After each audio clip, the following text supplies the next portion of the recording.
하나님 말씀은 구약성경 열왕기상 19장 9절에서 18절, 신약성경 고린도전서 10장 13절 말씀입니다. 구약과 신약의 말씀을 봉독해 드립니다. 엘리야가 그곳 굴에 들어가 거기서 머물더니 여호와의 말씀이 그에게 임하여 이르시되 엘리야야 네가 어찌하여 여기 있느냐.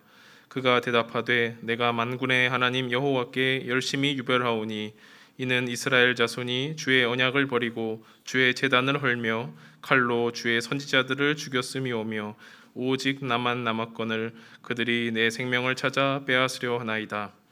여호와께서 이르시되 너는 나가서 여호와 앞에서 산에 서라 하시더니 여호와께서 지나가시는데 여호와 앞에 크고 강한 바람이 산을 가르고 바위를 부수나 바람 가운데에 여호와께서 계시지 아니하며 바람 후에 지진이 있으나 지진 가운데에도 여호와께서 계시지 아니하며 또 지진 후에 불이 있으나 불 가운데에도 여호와께서 계시지 아니하더니 불 후에 세미한 소리가 있는지라. 엘리야가 듣고 겉옷으로 얼굴을 가리고 나가 굴 어귀에 서매 소리가 그에게 임하여 이르시되 엘리야야 네가 어찌하여 여기 있느냐. 그가 대답하되 내가 만군의 하나님 여호와께 열심히 유별하오니 이는 이스라엘 자손이 주의 언약을 버리고 주의 제단을 헐며 칼로 주의 선지자들을 죽였음이오며 오직 나만 남았거늘 그들이 내 생명을 찾아 빼앗으려 하나이다. 여호와께서 그에게 이르시되 너는 네 길을 돌이켜 광야를 통하여 다메섹에 가서 이르거든 하사엘에게 기름을 부어 아람의 왕이 되게 하고 너는 또 님시의 아들 예후에게 기름을 부어 이스라엘의 왕이 되게 하고 또 아벨무홀라 사밧의 아들 엘리사에게 기름을 부어 너를 대신하여 선지자가 되게 하라. 하사엘의 칼을 피하는 자를 예후가 죽일 것이요 예후의 칼을 피하는 자를 엘리사가 죽이리라. 그러나 내가 이스라엘 가운데에 7,000명을 남기리니 다 바알에게 무릎을 꿇지 아니하고 다 바알에게 입맞추지 아니한 자니라. 사람이 감당할 시험 밖에는 너희가 당한 것이 없나니 오직 하나님은 미쁘사 너희가 감당하지 못할 시험 당함을 허락하지 아니하시고 시험 당할 즈음에 또한 피할 길을 내사 너희로 능히 감당하게 하시느니라. 아멘.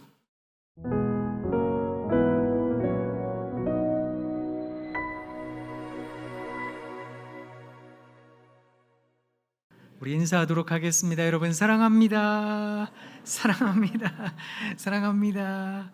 자, 용기 내셔서 눈을 크고 동그랗게 뜨고 앞뒤 옆에 계신 분들을 향해서 우와, 이야. 네, 고맙습니다. 가을입니다. 9월 달이지요. 그렇게 많이 더웠는데 날이 많이 선선해진 것 같습니다. 그러니 이 가을에 우리가 어떤 마음가짐 가져야 될까? 환절기, 계절이 바뀐다라는 뜻인데 아무래도 날이 많이 더워지면 사람이 풀어집니다. 날이 많이 춥다면 웅크러들게 되어 있겠지요.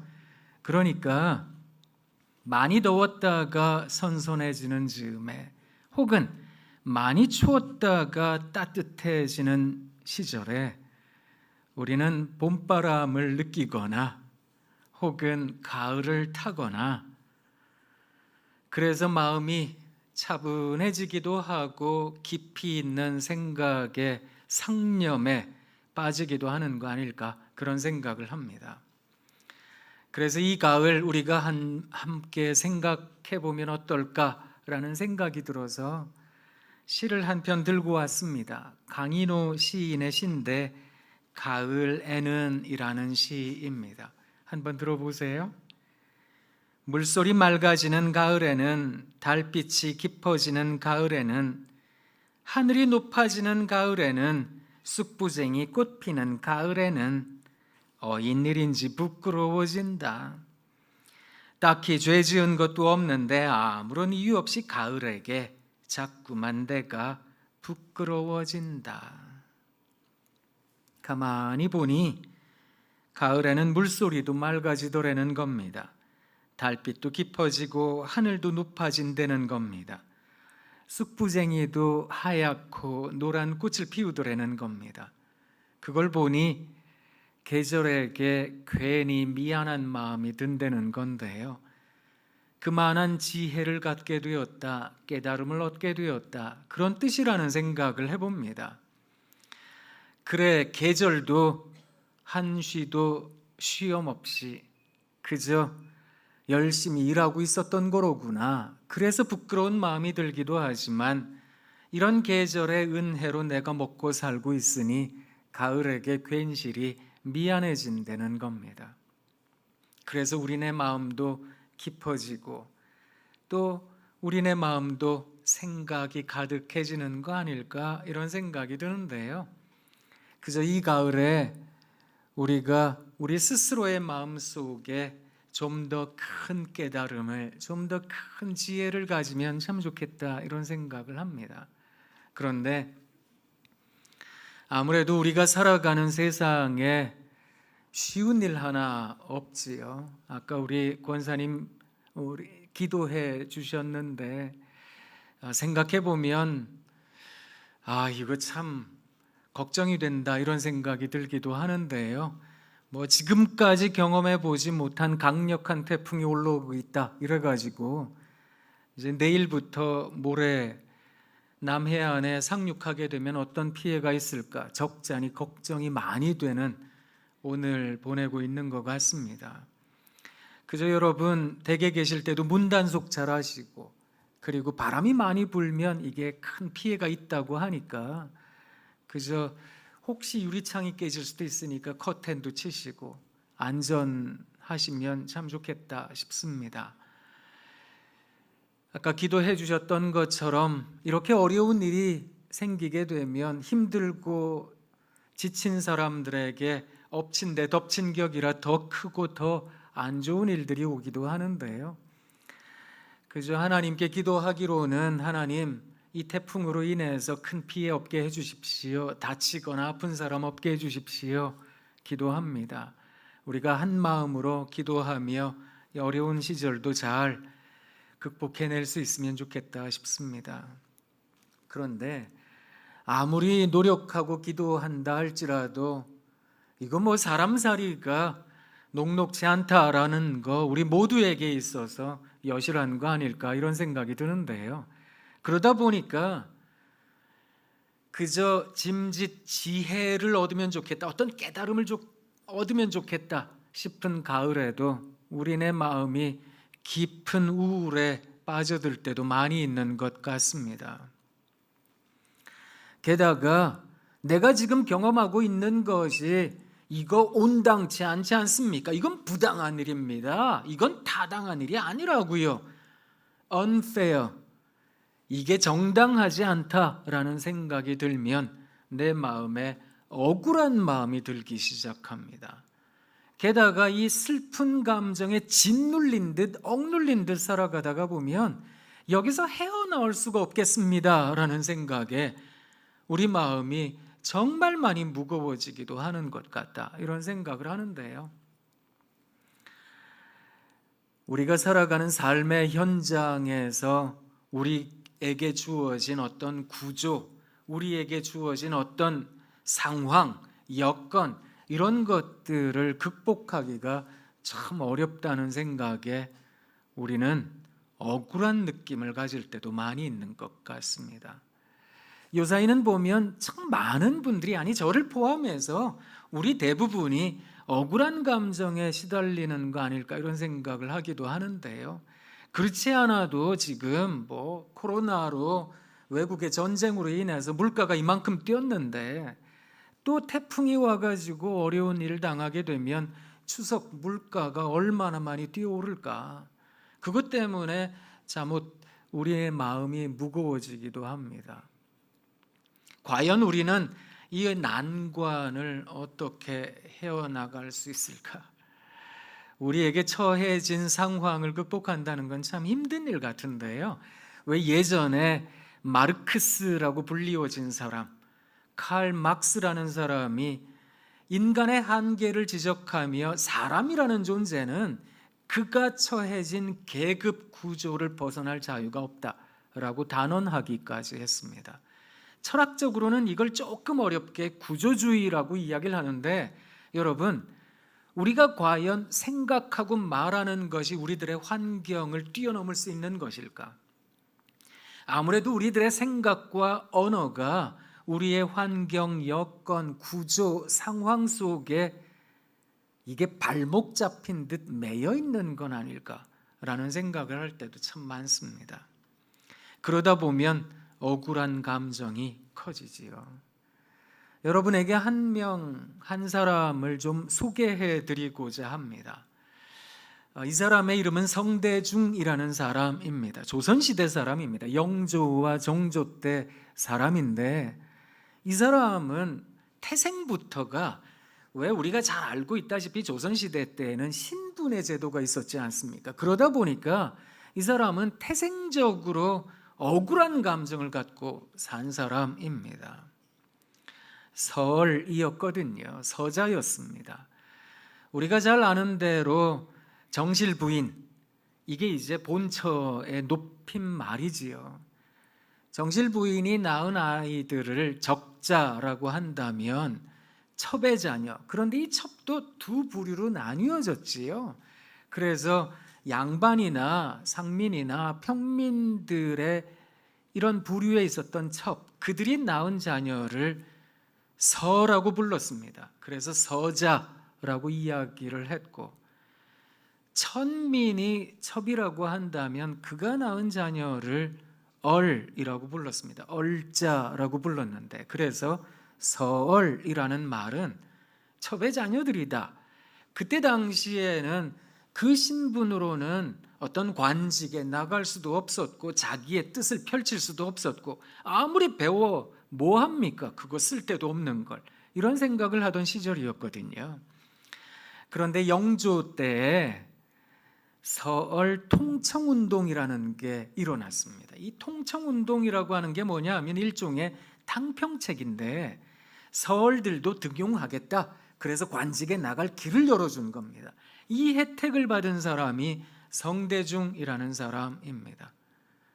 이 사람 가지고 있었던 억울한 감정, 이게 못내 뛰어넘을 수 없는 유리천정과 같은 그 신분, 이걸 어떻게 이 사람이 다룰 수 있었을까? 아마 분노하고 아파하지 않았을까? 이런 생각을 하는데요. 이 사람의 호가 청성입니다. 그래서 청성집, 청성잡기라는 책을 썼는데, 그 청성잡기의 두 번째 책을 질언이라고 말을 합니다. 질언은 이게 질이 있는 말이다, 그래서 격조 있는 말이다 라는 뜻인데, 이걸 우리가 흔히 하는 말로 이야기를 하자면 잠언, 격언에 해당되는 말입니다. 그 가운데 이런 글을 썼는데 한번 들어보세요. 서울 출신이 이 정도의 평정심을, 이 정도의 그런 청렴한 마음을 가질 수 있을까? 이거 대단한 글입니다. 한번 들어보십시오. 나약한 것은 어진 것처럼 보이고, 이야 그렇구나, 이런 생각 들지 않으세요? 속된 표현이긴 하지만 아리까리하다, 알쏭달쏭하다, 이런 생각이 드는데, 이게 도대체 나약한 걸까, 어진 걸까? 그리고 잔인한 것은 의로운 것처럼 보이고, 이게 의롭다 하면 뭔가 센 거잖아요. 그러다 보니까 잔혹해 보이기도 하는 겁니다. 탐욕스러운 것은 성실한 것처럼 보이고, 망언은 헛된 말인데 이 헛된 말을 계속 반복해서 하다 보니까 강직한 것처럼 보이더라는 겁니다. 본질을 잃어서는 안 되는 건데, 사실은 우리가 세상 살아가면서 인간됨을 버려버리기도 하고, 사람이 마땅히 해야 될 것들을 이런 핑계 저런 구실을 대면서 그냥 내팽개치듯 함부로 대해버리기도 하는 것, 그거 사람이잖아요. 그러다 보니까 이 사람도 이런 아픔 저런 아픔이 있었을 텐데, 이 사이에서 부더니 어진 것, 의로운 것, 성실한 것, 강직한 것이 무엇일까? 그 본질을 찾고자 했다는 겁니다. 그리고서 후대 사람들에게 이렇게 권면합니다. 한번 들어보십시오. 청렴하되 각박하지 말고. 그죠? 청렴한 건 스크루지 영감처럼 사는 거 아닙니다. 청렴한 건 그렇게 자린고비가 된다는 게 아니라는 겁니다. 화합할 줄 알지요. 그런데 휩쓸리지 말며 자기 생각, 자기 사상, 그 고든 정신을 내팽개치듯 그렇게 버려서는 안 된다라고 얘기를 하고 있는 겁니다. 엄격하되 잔혹하지 말고 너그럽되 해이해지지 말라. 해이하다라고 하는 것은 이게 다 헤쳐졌다라는 뜻이잖아요. 그렇게 살아서는 안 되겠지요. 너그러운 사람이 되어야지요. 그리고 화합할 줄도 알아야지요. 의로운 사람이 되어야지요. 그런데 그렇게 휩쓸리거나 잔혹하게 되어서는 안 되겠다. 그 중심을 잡아야 된다. 이렇게 얘기를 하는 겁니다. 이 중심을 잡는다라고 하는 것을 현대 용어로 바꾸면 이걸 회복 탄력성이라고 말을 합니다. 영어로 하자면 resilience라는 단어인데 이 단어의 뜻은 뭐냐 하면 사람이라는 존재가 아플 수 있잖아요. 그렇지만 몇 날 지나고 나면 회복돼야지요. 사람이 투닥투닥거리고 다툴 수도 있고 갈등을 일으킬 수도 있지만 몇 날 지나면 화해하고 또다시 즐겁게 지낼 수 있어야지요. 공을 바닥에 던져서 공이 일순간 찌그러지는 듯 하지만 얼른 펴지니까 튀어오르는 거 아니겠습니까? 이걸 탄력이라고 하는 겁니다. 사람 살이 탄력이라는 게 있어야 되는 것이 아닐까, 얼른 자기의 본질을 찾아야 되는 거 아닐까, 이렇게 생각을 해봅니다. 이걸 어떻게 가능하게 했을까요? 성대중이라는 사람이.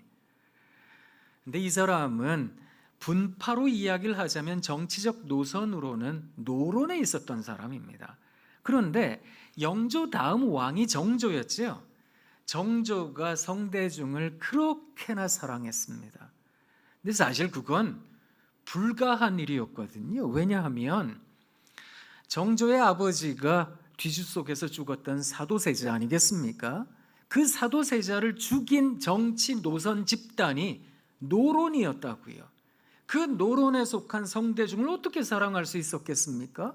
그런데 이 성대중이라는 사람이 주자학이라고 일컫는 성리학자였는데 이 사람이 친명사상을 벌였습니다. 명이 아니라 북쪽의 오랑캐라고 할지라도 그들에게 배워야 합니다 라고 이야기했던 북학파 홍대영이나 박지원, 박재가 이런 사람들과 친하게 지냈습니다. 생각이 깨어 있었던 사람이죠. 그래서 정조가 이 사람을 무척이나 사랑했던 겁니다. 이 사람이 자기가 그렇게 살아갈 수 있었던 것, 억울한 심정을 내가 어떻게 풀 수 있었을까? 그것을 이 사람은 공부라고 봤습니다. 배움이라고 봤습니다. 그래서 내가 배우고 깨우치니까 이럴 수 있었습니다 라고 말은 했지만 사실은 이 조선시대 때 신분이라고 하는 것을 뛰어넘기가 어려웠거든요. 이 유리천정이 여실했던 겁니다. 그래서 이 사람이요 높은 관직에 올라갈 수가 없었습니다. 그래서 인생 말년에도 억울한 감정을 가끔 토로할 때가 많았거든요. 사랑하는 여러분, 어쩌면 억울한 감정이라고 하는 것은 인생의 무게가 아닐까, 이런 생각을 하기도 합니다. 이걸 어떻게 풀어낼 수 있을까? 그래서 오늘 저는 여러분들께 엘리야라는 사람을 좀 소개해드리고 싶습니다. 엘리야라는 사람도 억울한 마음이 들었습니다. 왜냐고요? 이 사람이요 자기 혼자만 지금 살아남았다고 생각을 했거든요. 하나님 믿는 선지자들은 다 죽어버리고 나 혼자 살아남았습니다. 그래서 이 사람이요 갈멜산에서 바알과 아세라 그 신상에게 절했던 선지자들과 붙었습니다. 바알 선지자 450명, 아세라 선지자 400명, 850명과 붙을 때에도 자기 혼자밖에 없다고 생각을 했거든요. 그런데 그 순간 우리 하나님께서 크게 역사하셨습니다. 그래서 이방 신상을 섬겼던 그런 선지자들이 외쳤던 기도에는 아무런 응답이 없었는데 엘리야가 하나님께 기도했더니, 왜 우리 찬양대에서 예전에 부르지도 했던 것 같은데요. 왜 그 찬양 아시죠? 갈멜산에서 쌓은 번제물을 불로서 태워 버린 여호와여. 기억하세요? 네. 그 갈멜산에서 큰 기적을 경험해서 세상에 제단의 모든 것들을 다 태웠던 겁니다. 여호와의 불이 말입니다. 대승을 거뒀죠. 그리고 모든 이방 신상을 섬겼던 선지자들을 처단했습니다. 그리고 어떤 일이 있었는가 하면 그때 당시에 가물었거든요. 그 가뭄을 이 사람이 예언을 통해서 해소시켰던 겁니다. 이 정도의 능력을 나타냈으면 세상이 좀 뒤집어져야 되는 거 아니겠습니까? 그런데 웬걸요? 똑같았던 겁니다. 당시의 왕이 아합이었고 이 왕의 부인이 이세벨이라는 여자였습니다. 이 이세벨이라는 사람이 성경 구약에 등장하기로는 가장 잔혹무도한 왕비였거든요. 이 왕비가 뭐라고 엘리야를 겁을 줬는가 하면 내가 내일 이맘때쯤이면 네가 처단했던 그 선지자 중에 하나가 되게 할 거다. 그 말은 내가 너 반드시 죽일 거다. 그런 얘기였거든요. 엘리야는 겁이 났습니다. 그래서 막 도망을 갔거든요. 부엘세바까지 도망을 갔습니다. 거기에 데리고 갔던 사환을 두고 혼자 하룻길을 걸어 광야로 들어가 탈진한 겁니다. 난 이제 죽어도 여한이 없습니다. 난 이제 죽을 거예요. 하나님, 나밖에 없다고요. 그때 하나님께서 보내셨던 주의 천사를 통해 이 사람 물도 먹고 떡도 먹었습니다. 또 물도 먹고 떡도 먹어 힘을 얻게 되었거든요. 힘을 얻게 된 이 사람이 여호와의 산 호렙을 향해 40일 밤낮을 열심히 뛰어간 겁니다. 그리고 그 산에 굴이 있었나 봅니다. 그 굴에 몇 날 며칠 있었는지 성경이 말해주고 있지는 않지만 거기서 머물고 있었을 때 이 사람 놀라운 신비한 일을 경험했습니다. 갑자기 큰 바람이 불었습니다. 하나님 거기 계실까? 하고 봤더니 거기 계시지 않았습니다. 큰 지진이 있었습니다. 거기에도 하나님 계시지 않았습니다. 마치 갈멜산에서 큰 불이 일어났던 것처럼 여호와의 능력이 나타날 거라고 생각했던 불도 내렸는데 아무런 일이 벌어지지 않았습니다. 세미한 음성이 들렸습니다. 그 음성을 통해 하나님께서 물어보셨던 겁니다. 엘리야야, 너희 왜 여기 있냐? 엘리야가 그 기적적인 일을 경험하기 전에 내뱉었던 말이 있습니다. 그게 10절 말씀입니다. 하나님, 다 죽었고요. 나밖에 안 살았어요. 그런데 이 생명도 저 이세벨이 지금 찾으려고 합니다. 난 죽게 생겼어요. 그 얘기를 14절에서 토시 하나 틀리지 않고 똑같이 말을 합니다. 이 사람 마음속에는 그 울분이 있었거든요. 억울한 심정이 있었거든요. 그때 하나님께서 엘리야에게 3가지 사명을 주십니다. 너 가서 하사엘이라는 사람에게 기름을 부어주고 아람의 왕이 되게 해라. 너 예후라는 사람 찾아서 그에게 기름을 붓고 이스라엘 왕이 되게 해라. 그리고 너의 제자 엘리사에게 기름을 붓고 너의 뒤를 이어 선지자가 되게 해라. 다음 세대를 양육하고 다음 세대에 대하여 전권을 위임하라는 사명을 부여받았던 겁니다. 그리고 나서 하나님께서 완전히 이건 정말 모든 판도를 뒤집는 것과 같은 말씀을 하시지요. 그게 뭔가 하면 너는 너 혼자 있다고 생각하는데 바알에게 아직까지 무릎 꿇지 않은 그 바알에게 입맞추지 아니한 선지자 내가 7,000명을 남겨두었다고. 여러분 한번 가만히 생각해 보시지요. 어쩌면 우리가 살아가는 세상에 도대체 이 억울한 감정을 어떻게 풀어낼 수 있을까? 성경이 우리들에게 이야기하고 있는 바는 사랑하는 여러분, 결국 우리들의 이 억울한 심정을 풀어줄 그분이 하나님이시라고 우리들에게 가르쳐주고 있는 겁니다. 저는 오늘 이 시간 여러분들에게 어쩌면 우리 마음에 억울함이 있다라고 한다면 그 억울한 일을 풀어주실 분이 하나님이시니까 그 하나님께서 반드시 우리들에게 잘해주실 겁니다. 기적을 베풀어 주실 겁니다. 그 말씀을 드리려고 함이 아니라 엘리야를 통해서 억울한 심정이 있을 때 우리는 어떻게 해야 될까? 이걸 공부해야 될까? 수행처럼 고행처럼 어떤 깨달음을 얻기 위해 노력을 어떤 걸 해야 될까? 그 노력을 성경이 가르쳐주는 방식이 무엇인가를 여러분들과 함께 나누고 싶은 겁니다.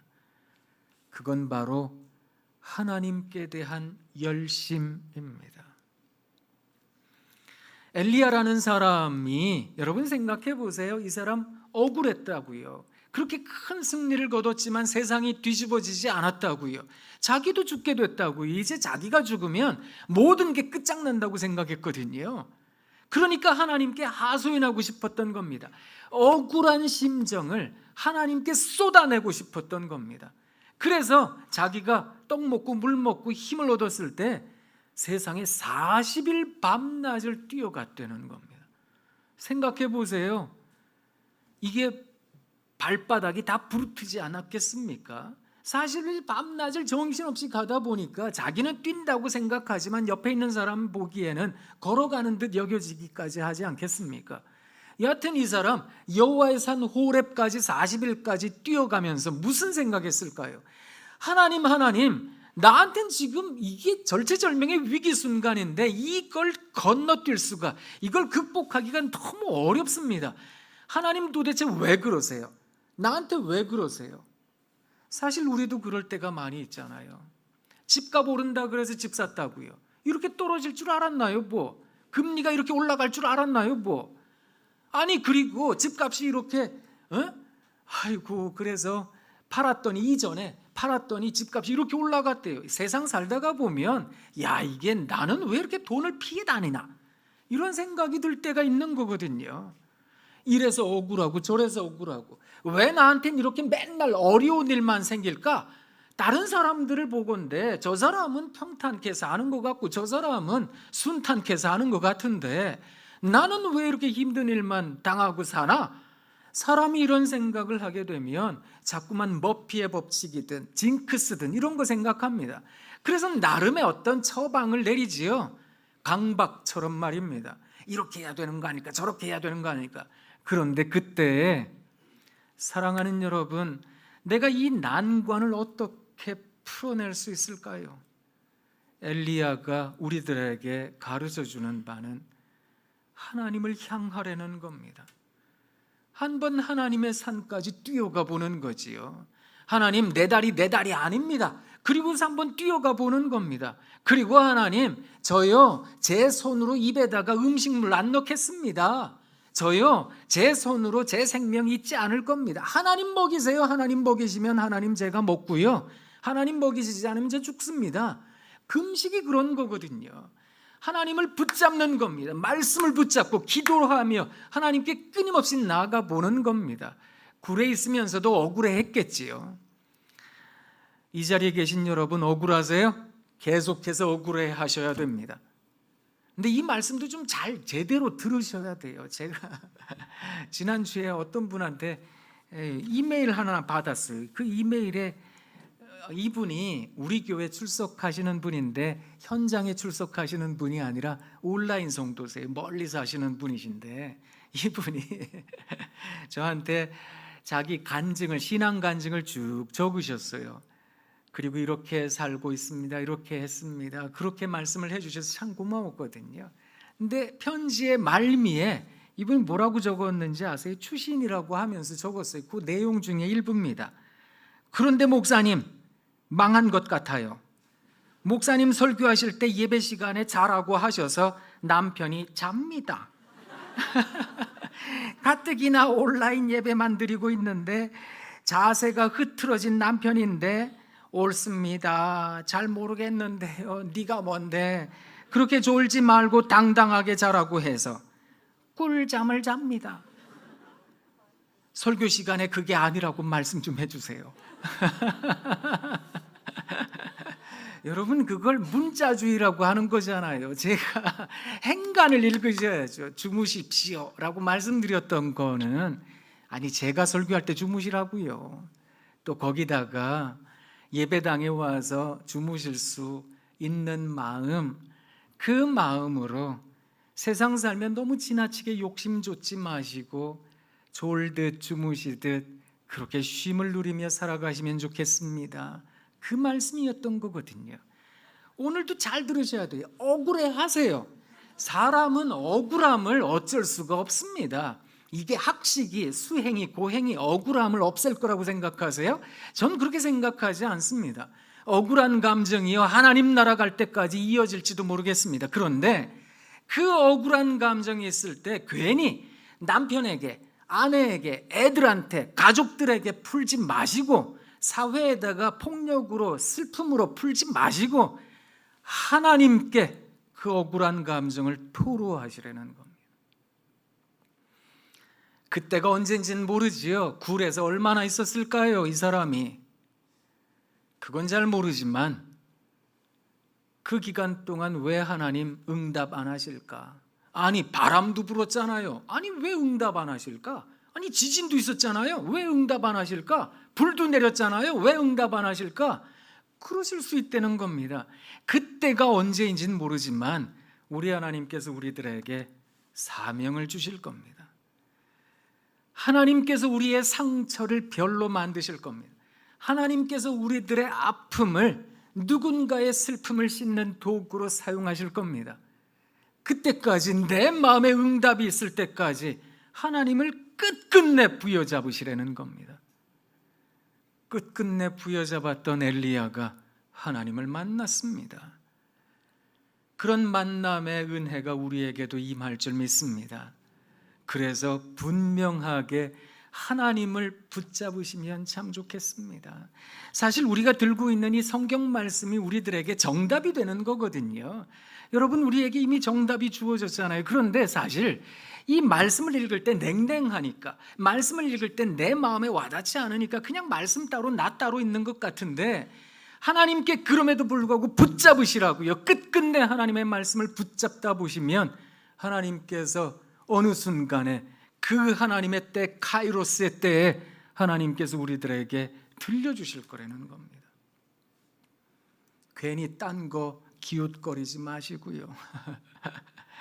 제가 한참 전이긴 한데 그 미아리 수율이 이렇게 걸어가고 있었는데, 지나가서 이 점집 옆을 지나가는데 점집 문이 뚝 열리더니 어떤 사람이 나오더라고요. 전 그분이 누군지 못 봤거든요. 근데 걸어가고 있는데 이분이 막 전 쫓아오더니 제 팔을 붙잡는 거예요. 누구신가 봤어요. 근데 이분이 저한테 그러는 거예요. 목사님, 죄송해요. 그러시는 거예요. 보고도 왜 못 본 척하고 그냥 가세요. 그러시는 거예요. 아니, 전 못 봤는데 딱 봤더니 집사님. 우리 교회 집사님 아니고요. 이분이 강남에 있는 교회 다니는 집사님인데, 아니 여기까지 어쩐 일이세요? 이 집이 용하다고 해서요. 근데 목사님 어디 가서 얘기하지 마세요. 우리 목사님한테 절대 얘기하지 마세요. 여러분, 어쩌면 우리가 살아가는 인생에 그렇게 뭔가를 알고 싶으세요? 왜 영화, 내가 좋아하는 영화 보려고 하는데 그 영화를 먼저 본 친구가 내가 결말 얘기해 줄까? 그러면서 막 얘기를 하기 시작하면 듣지 마, 안 들어 하지 마 그거 스포일러잖아요. 그거 듣고 싶지 않지요. 그런데 왜 내일의 운세는 그렇게 듣고 싶어 하세요? 근데 참 그게 그렇게 불안해서 그런 거거든요. 그런데 여러분, 그 불안하고 억울할 때 말씀 붙잡으시면 좋겠습니다. 우리가 살아가는 인생의 여정에서 억울할 때, 힘겨울 때 정답처럼 가져야 될 말씀이 하나 있거든요. 엘리야의 이 모든 말씀이 신약의 말씀 한 구절로 귀결이 됩니다. 우리가 그 말씀을 같이 한번 읽어보도록 하겠습니다. 고린도전서 10장 13절에 있는 말씀입니다. 말씀을 같이 읽겠습니다. 사람이 감당할 시험 밖에는 너희가 당한 것이 없나니 오직 하나님은 미쁘사 너희가 감당하지 못할 시험 당함을 허락하지 아니하시고 시험 당할 즈음에 또한 피할 길을 내사 너희로 능히 감당하게 하시느니라. 아멘. 이번 주일의 요절입니다. 말씀 꼭 가슴에 담으시고 그렇게 살아내시는 여러분 되시기를 부탁드립니다. 사랑하는 여러분, 태풍이 온다는데 여하튼 주의하세요. 조심하시고 또 남해안에 있는 분들, 제주도에 있는 분들 위해서 기도 많이 해주시면 좋겠습니다. 태풍이 그저 큰 피해 없이 잘 지나갈 수 있도록 기도 부탁드리겠습니다. 억울한 사람이 더 이상 생기지 않도록 원하는 마음 그지없지만 억울한 감정이야 어쩔 수 없을 겁니다. 그런데 그때에 하나님 부여잡고 또 부여잡는 우리 모두가 되길 원합니다. 기도하겠습니다. 하나님 참 고맙습니다. 살아가며 억울할 때가 참 많은 우리들입니다. 하나님, 왜 나한테 이런 일이 자꾸 생기나? 아유, 그렇지 않아도 힘들어 죽겠는데 또 힘든 일이 생기네. 그런 생각이 들면 이 억울한 심정 어디다 풀 수 있을까 답답함을 느끼기도 합니다. 하나님, 그 순간 하나님 잊지 않는 우리 모두가 되게 하옵소서. 사랑하는 우리 독소의 신앙 가족들은 언제나 하나님 부여잡고 살아갈 줄 알아 하나님께서 어떻게 하든 잘해 주실 줄 믿습니다. 하나님, 우리와 함께 하여 주옵소서. 예수님 이름으로 기도합니다. 아멘.